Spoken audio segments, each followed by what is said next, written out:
NIM 1805-11506.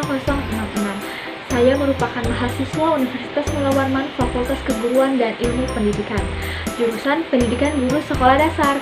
Nah, maksud dan tujuan saya membuat video pembelajaran ini yaitu untuk memenuhi tugas akhir mata kuliah PPL 1.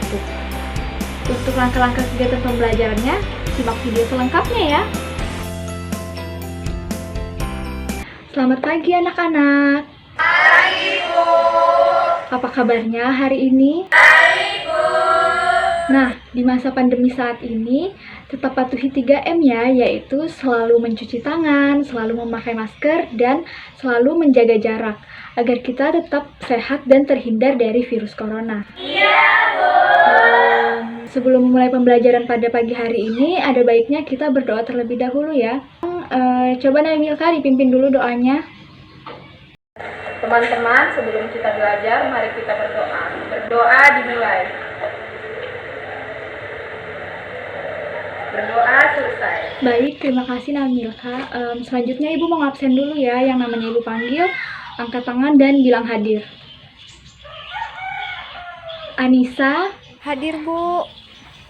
Erviran, Hadir, Bu. Nur Indah, Hadir, Ibu. Novia, Hadir, Bu. Milka, Hadir, Bu. Farida.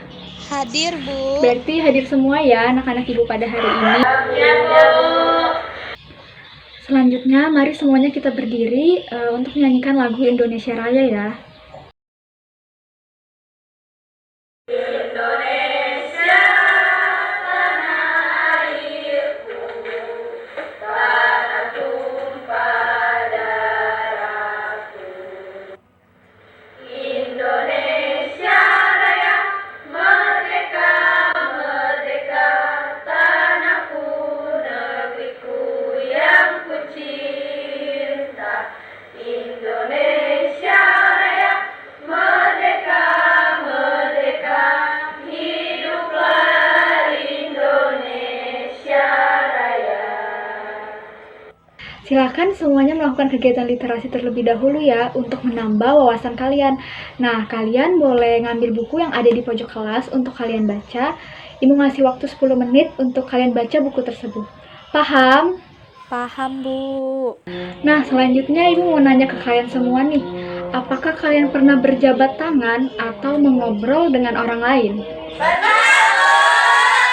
Sudah pernah semua ya. Ibu mau nanya ke Indah deh. Kalau menurut Indah, apakah berinteraksi dengan orang lain itu lebih efektif secara langsung, secara bertatap muka, atau lewat telepon atau WhatsApp? Lebih baik ngobrol secara langsung, Bu, dibandingkan nelpon ataupun melalui chat, karena kalau langsung pesan yang tersampaikan lebih jelas, Bu. Terima kasih Indah. Nah, selanjutnya Ibu mau nanya kalau ke Erviran, kira-kira di dalam keluarga Erviran itu ada berapa suku ya? Bisa kamu sebutkan, Nak? Kalau di keluarga saya, Bu, ada banyak suku. Papa saya suku Jawa, mama saya suku Ende, kakek saya suku Bugis. Jadi ada banyak suku di keluarga saya, Bu. Nah, pertanyaan-pertanyaan yang Ibu tadi tanyakan ke kalian itu merupakan pertanyaan yang berhubungan dengan materi pembelajaran kita pada pagi hari ini, yaitu tentang interaksi dan keberagaman yang terdapat pada tema 3 subtema 1 dengan tujuan pembelajaran yang pertama yaitu agar kalian dapat mengetahui jenis-jenis keberagaman yang ada di Indonesia. Dan yang kedua yaitu agar kalian dapat mengetahui cara hidup rukun saat berinteraksi di dalam keberagaman, serta yang terakhir yaitu agar kalian dapat membedakan bentuk interaksi dan keberagaman dengan tepat. Nah, selanjutnya kita akan masuk ke materi pembelajaran kita pada hari ini melalui PowerPoint yang akan Ibu tampilkan. Silakan kalian simak dan perhatikan dengan baik ya apa yang Ibu jelaskan dan Ibu tampilkan di slide selanjutnya. Iya, Bu. Nah, materi yang Ibu akan sampaikan yaitu mengenai keberagaman dalam masyarakat di Indonesia. Indonesia adalah negara dengan sejuta keberagaman karena Indonesia merupakan negara yang sangat luas, yaitu dari Sabang sampai Merauke. Nah, keberagaman itu sendiri telah menjadi simbol persatuan yang dikemas dalam bingkai atau semboyan yang biasanya kita sebut dengan Bhinneka Tunggal Ika. Nah, terdapat beberapa bentuk keberagaman yang ada di negara kita yang akan kita pelajari pada pagi hari ini. Nah, yang pertama yaitu keberagaman suku. Bangsa Indonesia adalah negara kepulauan yang sangat luas. Nah, dari letak geografis tersebut, Indonesia memiliki banyak sekali suku-suku yang tersebar di setiap daerah. Suku bangsa atau yang disebut dengan etnik ini dapat diartikan sebagai pengelompokan atau penggolongan orang-orang yang memiliki satu keturunan. Nah, setiap suku bangsa mempunyai ciri khas atau karakteristiknya sendiri-sendiri. Di Indonesia memiliki lebih dari 300 kelompok suku atau lebih tepatnya 1.340 suku bangsa yang tersebar di negara Indonesia dari Sabang sampai Merauke. Nah, yang kedua yaitu keberagaman agama. Indonesia adalah negara yang religius. Hal ini dibuktikan dalam sila pertama Pancasila, yaitu ketuhanan yang Maha Esa. Nah, di Indonesia sendiri ada 6 agama yang diakui oleh negara kita. Nah, ke-6 agama ini harus hidup berdampingan di masyarakat dengan prinsip toleransi antar umat beragama agar dapat tetap hidup rukun di dalam keberagaman ini. Keberagaman yang ketiga yaitu keberagaman ras. Ras merupakan klasifikasi untuk mengkategorikan atau mengelompokkan atau menggolongkan manusia melalui ciri fenotype atau ciri fisik dan asal-usul geografis. Nah, kalau misalnya melalui ciri fisik itu, biasanya orang digolongkan berdasarkan warna kulitnya, atau warna matanya, terus tuh bentuk rambutnya, kayak gitu, yang terlihat secara fisik. Nah, ada beberapa ras yang tersebar di berbagai wilayah Indonesia ini, yaitu ada ras Malayan Mongoloid, yang tersebar di Pulau Sumatera, Jawa, dan Bali. Ada juga ras Melanosoid yang mendiami wilayah Papua dan Maluku. Selain itu juga ada ras Asiatic Mongoloid yang tersebar di berbagai wilayah di Indonesia seperti orang Tionghoa dan orang Jepang. Jadi ras yang ketiga ini yaitu ras Asiatic Mongoloid ini tidak menempati satu daerah tapi dia tersebar di seluruh wilayah di Indonesia. Nah, yang terakhir yaitu keberagaman anggota golongan. Di dalam masyarakat multikultural ini, keberagaman golongan itu bisa terjadi secara vertikal atau horizontal. Nah, untuk vertikal itu terdapat antara lapisan atas dan lapisan bawah yang kentara gitu, yang terlihat secara tajam. Nah, contohnya tuh seperti status sosial, pendidikan, dan jabatan. Itu tuh termasuk ke dalam keberagaman anggota golongan secara vertikal. Sedangkan secara horizontalnya itu biasanya tidak ada hierarki yang terlihat. Contohnya itu seperti idealisme dan adat istiadat. Nah, tadi kan Ibu sudah menjelaskan mengenai bentuk-bentuk keberagaman yang ada di Indonesia atau di lingkungan sekitar kita melalui slide PPT. Selanjutnya, Ibu akan menjelaskan mengenai interaksi sosial. Jadi, interaksi sosial itu adalah hubungan antara dua individu atau lebih. Nah, dengan adanya interaksi sosial ini, maka perilaku individu yang satu dapat mempengaruhi, dapat mengubah, atau bahkan memperbaiki perilaku individu yang lainnya, atau bahkan sebaliknya. Nah, ada beberapa ciri-ciri interaksi sosial itu sendiri. Yang pertama yaitu melibatkan lebih dari satu orang, dan yang kedua yaitu adanya komunikasi antar pelaku secara kontak sosial. Kemudian yang ketiga yaitu adanya maksud dan tujuan yang jelas, dan yang terakhir yaitu adanya dimensi waktu, baik itu masa lalu, masa kini, ataupun masa depan. Nah, terdapat berbagai macam cara yang dapat kita lakukan saat berinteraksi dengan masyarakat yang memiliki latar belakang yang berbeda-beda. Misalnya dengan saling menghormati atau saling menghargai, atau bahkan saling bergotong royong untuk menumbuhkan rasa solidaritas atau rasa kekeluargaan di antara perbedaan tersebut. Nah, sama seperti halnya dengan kalian, saat kalian berteman, jangan pernah kalian membeda-bedakan teman kalian ya, jangan pernah milih-milih teman. Misalnya mau berteman sama yang seagama aja atau sama yang sesuku aja. Saya nggak mau berteman sama yang kulitnya beda sama saya nggak mau berteman sama yang rambutnya beda sama saya. Jangan ya, karena dengan kalian membeda-bedakan teman kalian itu, maka dapat menimbulkan kekacauan atau pertengkaran di dalam interaksi sosial tersebut. Nah, jadi itu tadi materi yang Ibu sampaikan. Selanjutnya silakan kalian buka buku kalian halaman 23 ya. Kemudian perhatikan teks bacaan yang paling bawah. Nah, silakan kalian amati dan kalian baca teks tersebut. Nah, sekarang Ibu akan membagi kalian menjadi beberapa kelompok ya.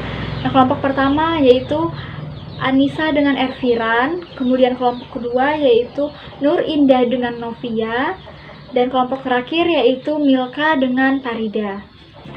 Ini kelompok pertama, kelompoknya Erviran, silahkan diambil.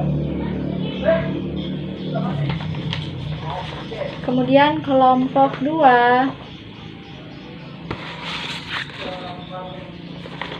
dan kelompok terakhir ini. Nah, setiap kelompok sudah dapat soalnya masing-masing. Nah, selanjutnya silakan kalian memperhatikan soal yang telah Ibu bagikan dan tuliskan jawaban-jawabannya pada kolom yang telah disediakan di lembar soal tersebut. Silakan diskusikan dengan teman kelompok kalian ya. Mengerti?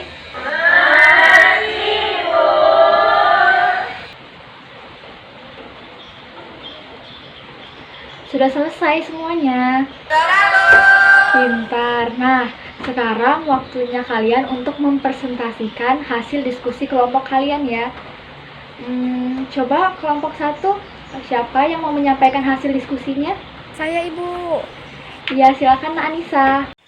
Di LKPD pertama, menurut kelompok kami, Bu, gambar pertama itu termasuk keberagaman agama, Bu. Karena di gambar itu ada orang-orang yang kayak pakai peci, pakai kalung salib. Nah, jadi itu kayak keberagaman agama yang ada di sini, Bu.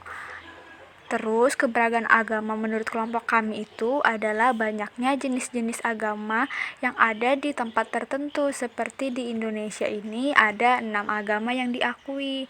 Begitu, Bu. Ya, terima kasih Anissa. Nah, itu tadi jawaban dari kelompok 1. Mungkin dari kelompok lainnya, kelompok 2 atau kelompok 3 ingin bertanya kepada kelompok 1. Bu, saya mau nanya ke kelompok 1, Bu. Iya, Indah mau nanya apa? Coba sebutkan agama-agama yang ada di gambar itu mulai dari ujung kiri. Nah, silakan anggota dari kelompok 1 mungkin akan menjawab pertanyaan dari kelompok 2. Saya, Ibu. Silakan Elviran. Gambar dari kiri atas itu ada agama Buddha, Katolik, dan Konghucu. Terus gambar yang di bawah dari kiri itu agama Kristen Protestan, Islam, dan Hindu, Bu.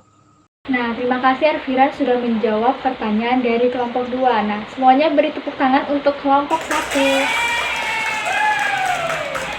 Selanjutnya, coba kelompok 2 menyampaikan hasil diskusi kelompoknya. Menurut kami, Bu, pada gambar kedua ini termasuk jenis keberagaman golongan, Bu. Karena di gambar itu ada macam-macam pekerjaan seperti guru, penjual, sama dokter.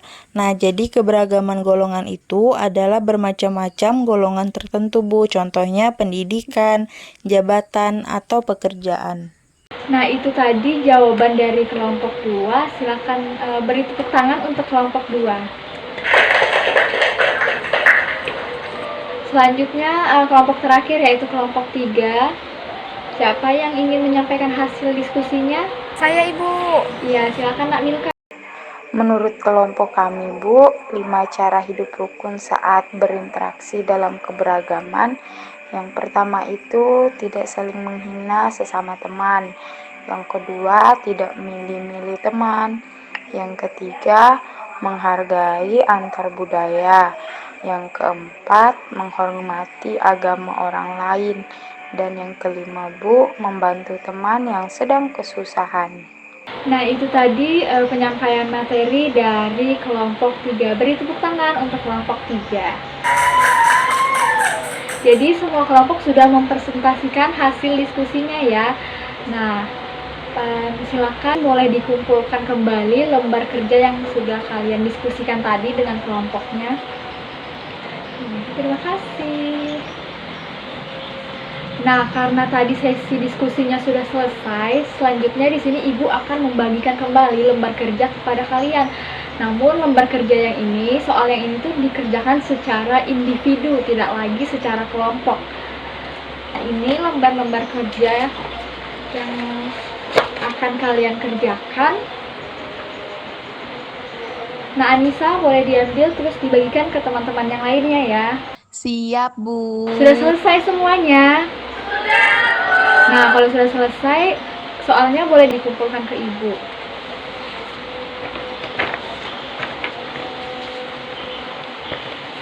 Nah, itu tadi pembelajaran kita pada hari ini. Jadi kesimpulan pembelajaran hari ini yaitu ternyata terdapat banyak sekali keberagaman yang ada di lingkungan masyarakat kita.